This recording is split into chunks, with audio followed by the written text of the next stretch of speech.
Hello, my name is Maria Kramer, and welcome to the top secret world of library acquisitions. Just kidding. It's not really a secret. But how we get books added to the collection is something librarians get asked from time to time. And let me tell you, it's a pretty cool process. I've been working in libraries for about 17 years now, and in many of those jobs, I had what I would call an advisory role in collection development. Collection development is what we librarians call the process of adding things to a collection: books, movies, magazines, anything that checks out. As the library manager for the city of Alamosa, I am the primary collection developer, which means I'm responsible for buying books, movies, audiobooks, anything for adults. The Alamosa Public Library is accountable to you, the public. We don't choose books based on our whims, our personal preferences, or our biases. Or let me tell you, we'd have more Dungeons and Dragons content in this library. We have a philosophy that guides how we select materials, and that is set forth in our collection development policy. Our policies are developed by me, the library manager, along with the library board, which must unanimously approve a policy before it can take effect. Who are the library board, you might ask? The library board are selected by city council and represent the public in bi-monthly meetings with me, the library manager, where I update them about library projects, goals, and reports. Library board meetings are open to the public. Usually these meetings take place every other month on the fourth Tuesday at 5:30 in the evening, in the months of January, March, May, July, September, and November. Okay, on to the policy itself. I won't read the whole thing because I don't want you to fall asleep on me. First of all, as with anything we do, book selection must support our mission to inform, educate, and culturally enrich the population of Alamosa County and the San Luis Valley. The Alamosa Public Library serves as a center for voluntary inquiry and the dissemination of information and ideas. The public has the right to access a range of social, political, aesthetic, moral, and other ideas and experiences through the Alamosa Public Library. Each library resource is provided for the interest, information, and enlightenment of the community and should provide diverse points of view in the collection as a whole. The Alamosa Public Library shall not exclude a library resource because of the ethnic origin, ethnic background, or gender identity of those contributing to the creation of the library resource, or because of the topic addressed by the library resource, or the opinions expressed in the library resource. The Alamosa Public Library shall not prescribe or prohibit the procurement of a library resource because of partisan or doctrinal disapproval of the library resource. It is the responsibility of the Alamosa Public Library to challenge censorship in the fulfillment of its responsibility to provide information and enlightenment. The Alamosa Public Library shall consider the perspectives of marginalized groups, including but not limited to American Indians, Latinos, African Americans and Asian Americans, lesbian, gay, bisexual, and transgender individuals, and religious minorities. The Alamosa Public Library shall prohibit discrimination based on age, background, political or religious views, origin, disability, race, color, sex, sexual orientation, gender identity, gender expression, marital status, national origin, or ancestry in the selection, retention, display, use, or reconsideration of library resources. Click the link in the description to learn more about our collection development policy and read the full text online. Policy is one thing, and process is another. So let's pull back the curtain and get into the nitty-gritty of how selection actually works. Here are some of the resources I use to learn about newly published books. 1. Lists. Ingram is our primary book supplier, which provides weekly and monthly lists of high-interest new titles and trending topics. These decisions are made by degreed librarians, according to Ingram, rather than by algorithms. Library Journal pre-pub alerts come out 6 months in advance. They are also curated by real people. Publishers' Weekly starred reviews come out weekly. They are written by experts in the genre or field of the book that is being reviewed. Book Life is Publishers Weekly's list of independently published books, and Indies United is another source for independently published books. 2. Awards. Each award has its own criteria and selection committee, and here's just an example of some of the awards that I follow. The National Book Awards, the Nobel Prize for Literature, the Eisner Awards, which is for graphic novels, the Hugos and the Nebulas, those are for science fiction and fantasy, the Edgar Awards are for mystery, The Colorado Authors League Awards are for books published by Colorado authors, and the Book Life Prize is for independently published books. Last but not least, patron requests. I prioritize requests from patrons when I can. Often requests from one person become quite popular overall, and that way I make sure I'm getting things that people actually like. We also have a new service called Library to Your Door. If you want, an item you request can be delivered directly to you before going through processing at the library. Please call me at 719-587-2543 to learn more, and perhaps to request a book. Each month I develop a list of 200 to 300 books I'm interested in based on my various lists. But I need to narrow it down to 100 or less to stay on budget. So what gets in? I use many criteria when choosing which books to purchase. 1. Is it a popular author or topic? For this, I determine popularity by seeing if books in the area or books by the author check out an average of twice a year or more. The average in almost all of our genres for books is close to 1 checkout per book per year, so checking out twice a year or more average is doing pretty darn great. Secondly, I look for timely topics, things appearing in the news. So, for instance, Taylor Swift, although by the time you're listening to this, maybe that's old news, or artificial intelligence or other things of that nature. Third, I look for popular outliers. I check each month for the highest circulating titles, and if something unexpected is on that list, I take a closer look and I look out for more books like it. Fourth, representation and fairness. Alamosa's census data shows a community almost evenly split between Hispanic and non-Hispanic people. According to an analysis of our collection performed in 2023, less than 5% of our adult fiction and nonfiction books have Hispanic authors or protagonists, so that's a big gap. Native American representation's a bit better. Census data shows the county's about 5% Native American. Our collection is at 2%.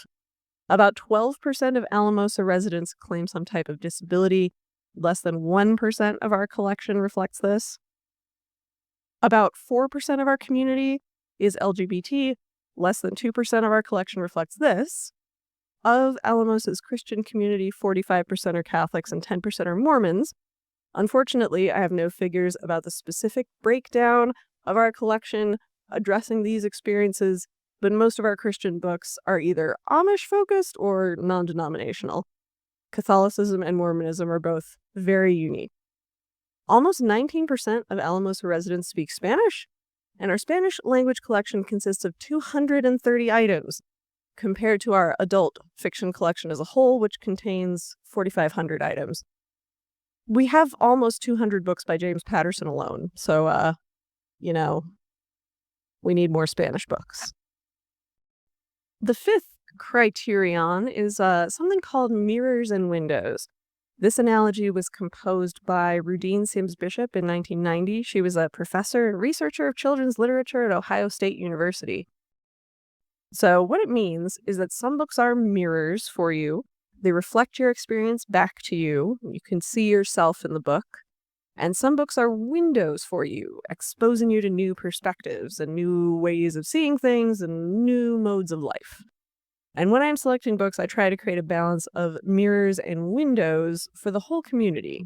So in an example, I seek local authors and topics of local interest, but I also look for world literature, authors from other countries, literature and translation from other languages. In another example, I look for representation for our majority religions, like I've talked about, for Catholicism and Mormonism and other forms of Christianity. But I also look for books featuring minority religions, Judaism, Islam, Buddhism, Wicca, which is growing in interest. Really, what this means is there should be something in the library for everyone. Libraries can help you feel seen and understood. They can also help you experience life from another perspective. That's really the beauty of books. And sixthly, I look for balance of genres and topics. So some genres of fiction, some topics of nonfiction circulate more than others. In fiction, graphic novel, horror, and Western were the 3 most popular genres of last year. In nonfiction, cookbooks and self-help often outperform all the other areas. And I have to make sure to not overload those popular areas while neglecting other ones. So every genre should have some new titles each month. I also select movies for the library. DVDs are some of our most popular circulating items, and I think it's important that our standards for selection apply equally to that collection.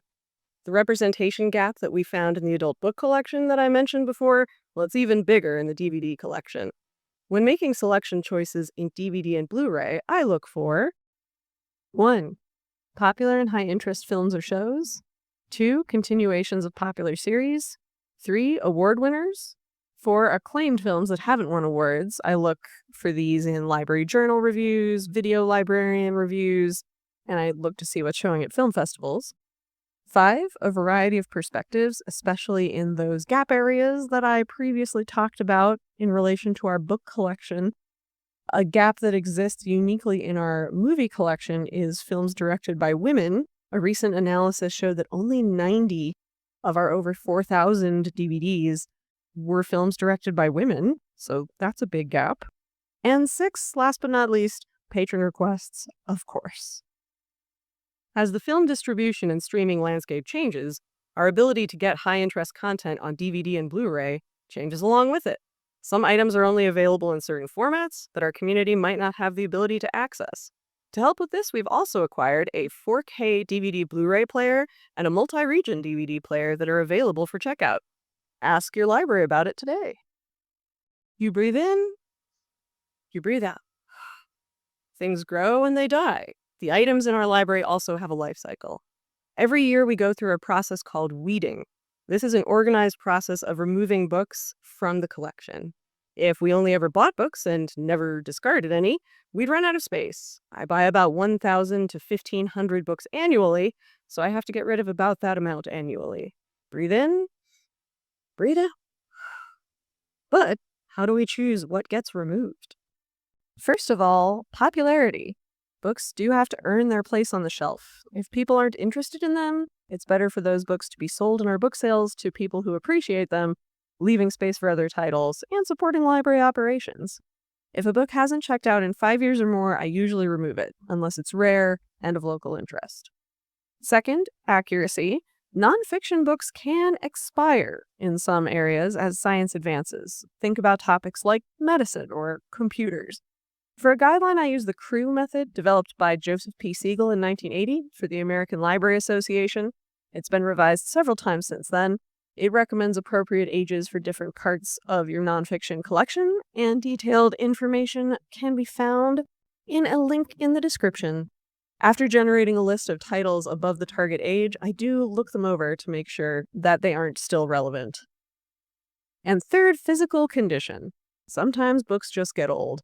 If a book isn't popular, checks out less than that once-a-year average, or hasn't checked out in 2 years and it's in bad condition, it's removed and not replaced. This is particularly relevant for cookbooks. Those get beat up and stained pretty quick, as I'm sure you can appreciate. Most of our DVDs and Blu-rays circulate very well and will never lose a spot on the shelf due to low popularity. But I buy several hundred every year, so weeding still has to happen, or the entire library will be buried in DVDs. For DVDs and Blu-rays, my method of weeding is basically the opposite of what I do for books. I see which have circulated the most, so much the disc itself is likely damaged. We have DVDs and Blu-rays that have circulated over 100 times. Think of your favorite movie that you own in your personal collection. Have you watched it 100 times? Our staff check each of these items for their condition, and if they look overly worn or scratched, then they are removed. And unlike books, they're usually not reordered. Because almost all of our DVDs and Blu-rays are popular, we'd just be ordering the same ones over and over. I'm glad you asked. The items in the best condition go to the Friends of the Library book sales, which run monthly during the summer, from May through October. These book sales provide money for library programs and expenses like replacement furniture, 3D printing supplies, and more. Items that are a little more worn go to the Little Free Libraries for distribution around the county. As of this recording, we have 28 Little Free Libraries at different locations, including the pediatrician's office, the food bank, the housing authority, several local parks. In the past year, over 4,500 books were distributed through Little Free Libraries, which are managed by the Friends of the Library and the Women's Citizenship Club. We are constantly on the lookout for new items to add to our shelves. If there's a specific book or movie you are just dying to see, let us know. We love hearing from our community. And if it meets our criteria like relevance, quality, or age, we will do our best to get a copy for you. So don't be shy about speaking up about the books and movies you want to see here. Your input really does make a difference. Psst! Be sure to like and subscribe for more videos.